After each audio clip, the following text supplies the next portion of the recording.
Voilà 10 ans que l'UPR propose le Frexit. Qu'en pensent les autres peuples d'Europe? À ce jour du 25 mars, fête de l'indépendance de la Grèce contre l'Empire ottoman, 60e anniversaire de la signature du traité de Rome, fête du 10e anniversaire de l'UPR, les PAM remercient l'UPR pour son invitation et saluent chaleureusement la candidature de François Asselineau aux élections présidentielles de 2017 en France. Les peuples d'Europe vivent aujourd'hui enchaînés et soumis aux intérêts d'une toute petite oligarchie financière. L'Union européenne n'est que le cheval de Troie de cette oligarchie, une invention pour mener à bout les plans de la Deuxième Guerre mondiale, cette fois sans armes. Austérité, chômage, récession, abolition des droits de l'homme, déficit de démocratie, expansion des guerres dans d'autres continents et destruction d'autres peuples, voici quel est le merveilleux inventaire de Bruxelles.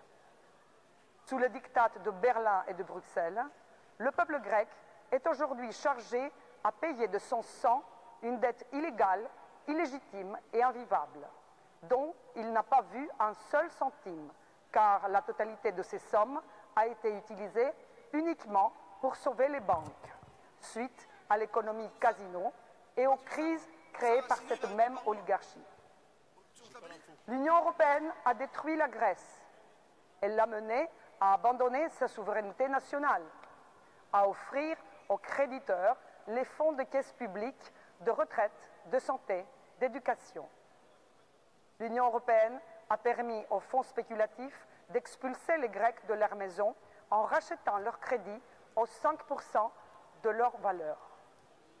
La Grèce connaît aujourd'hui un taux de mortalité très élevé, comparable à celui des pays en guerre.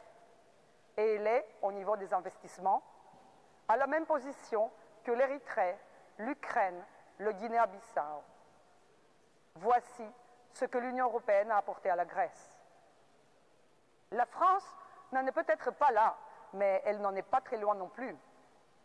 Plus de pauvres, au moment où les riches sont encore plus riches. Moins d'emplois, plus de précarité. Des gouverneurs traîtres ont, en France aussi, volé au peuple ce qui lui appartient et qu'il a gagné en luttant. La santé, l'éducation, les infrastructures, l'électricité, le gaz, les autoroutes, les entreprises de défense nationale, tout entièrement payé par l'argent des citoyens, est aujourd'hui rendu aux multinationales, souvent étrangères, sur injonction de Bruxelles, grâce à la manipulation des médias et par la complicité parfaite entre politiciens et spéculateurs.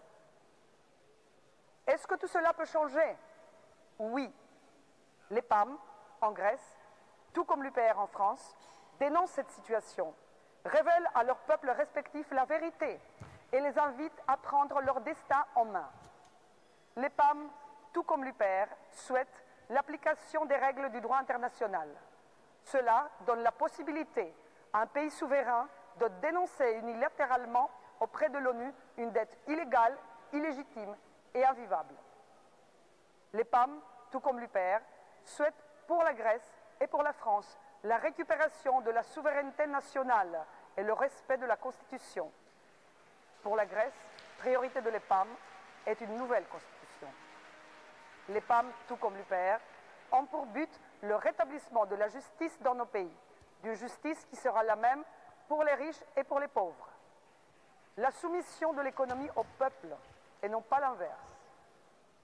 Pour que tout ceci soit possible, une sortie immédiate de la zone euro et de l'Union européenne sont nécessaires.